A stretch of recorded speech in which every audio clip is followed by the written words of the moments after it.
The lethal injection, it sounds clean, clinical, and painless. A scientific solution to a centuries-old problem, how to end a life without cruelty. But what if I told you that behind the white coats and surgical gloves hide one of the most disturbing execution methods ever created? A method that doesn't always work, that sometimes leaves prisoners fully awake, and that turns a so-called peaceful death into a slow-motion nightmare. In this video, we're pulling back the curtain. How does lethal injection really work? Who invented it and why? And most importantly, is it truly humane?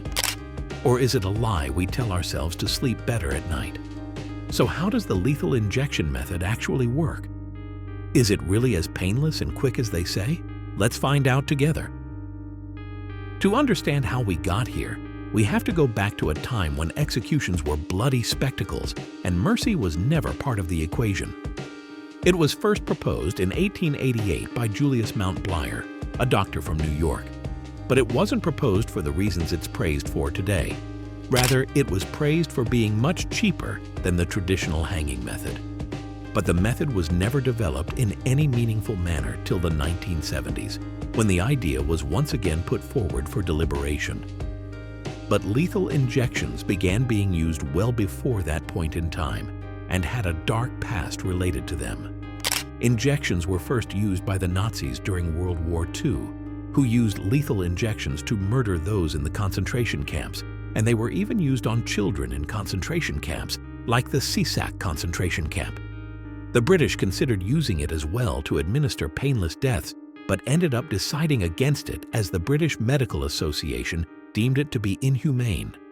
By the 80s, electrocution was considered the main form of execution in countries like the US, but a series of botched executions by electric chair made the United States justice system reconsider its preferred method of execution. In 1977, Oklahoma State medical examiner J. Chapman suggested that they try lethal injection instead of electrocution. Under the guidance of J. Chapman, the Oklahoma prison set up a 3-drug protocol where 3 separate drugs would be administered into the body, each having its own effect on the body, eventually leading to death. On May 10, 1977, Oklahoma became the first state in the U.S. to legalize death by lethal injection. And after Governor David Borner gave assent to the bill, Texas, the very next day, followed suit. But lethal injection would not be used for the next 5 years, until Charles Brooks Jr. was caught in 1982 for the abduction and murder of a car sales employee, and for this crime, he was sentenced to death by lethal injection. Other countries started following soon after, with countries like China adopting the lethal injection method in 1997. In America alone, the death penalty has been accepted in 32 states. Since the adoption of the lethal injection method, over 1,000 executions have been conducted in the U.S., with a majority of them being done via lethal injection. It's been called the most humane way to die, but let's walk through the process step by step and see if it really lives up to that name. Well, let us find out the process of lethal injections and why it is considered the most humane way of ending a person's life. As we said earlier, the usual standard cocktail of chemicals that is administered is 3 separate chemicals that are given to the person intravenously, which means they're directly injected into the blood via an IV line. The person is first laid on the gurney and strapped down, after which an IV line is attached to the hand. The first chemical that is administered is 1 gram of an anesthetic called sodium thiopental, also called nesodonal, a strong barbiturate substance that shuts down neurotransmission in the brain and sends a person into a deep unconscious state. If the person shows a strong resistance to barbiturates, the dosage is up to 2 grams to ensure that the person enters a deep state of unconsciousness. The anesthetic ensures that the person stays under for the entire process. Then either 45 milligrams of alkyronium chloride or 18 milligrams of pancuronium bromide is injected next into the body. These drugs send the body's nervous system into shutdown. Drugs like pancuronium bromide act as neuromuscular blockers, which prevent communication between the entire nervous system and all the muscles in the body. This means the body enters into a state of paralysis, with the body's muscles losing the ability to contract. And finally, a dose of potassium chloride is injected into the body. This sends the electrical signals in the body into shock and stops the contraction in the heart, causing complete death as all the organs in the body become starved of oxygen.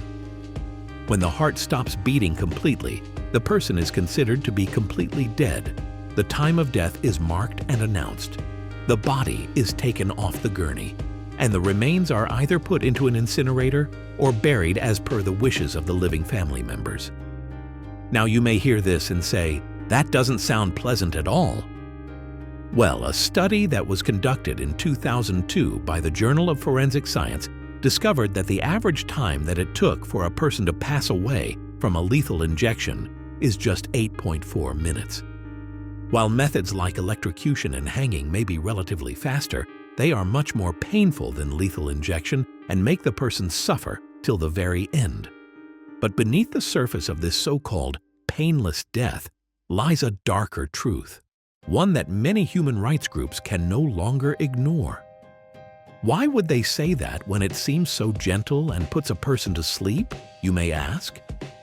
Well, studies have found that when it comes to lethal injections, the second dose of paralytic agent that is administered does not cause mere paralysis, but in some cases also leads to pulmonary edema, a condition that fills the lungs with fluid, making the person drown in their own bodily fluid while not being able to protest or scream one bit due to the anesthesia. Sounds terrifying, doesn't it? The lethal injection has drawn scrutiny from the Supreme Court of the United States in recent years as well.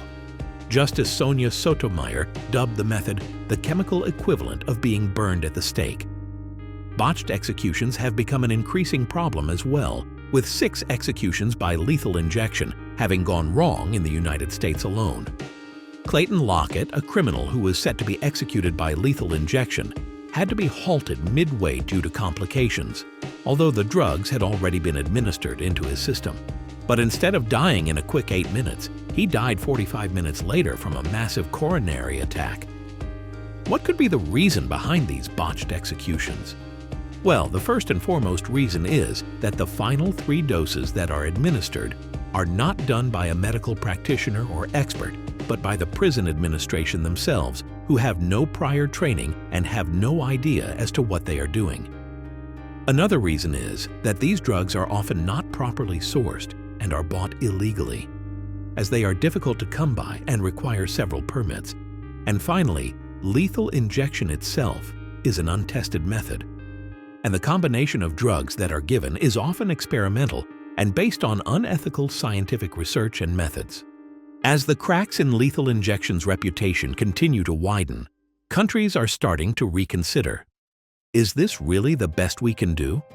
Countries like Vietnam had switched over to lethal injection in 2013 and had carried out over 429 executions by this method in the span of just 3 years.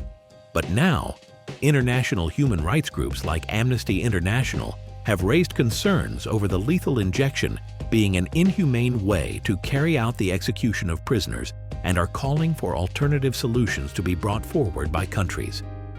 One alternative that is starting to become popular is nitrogen hypoxia.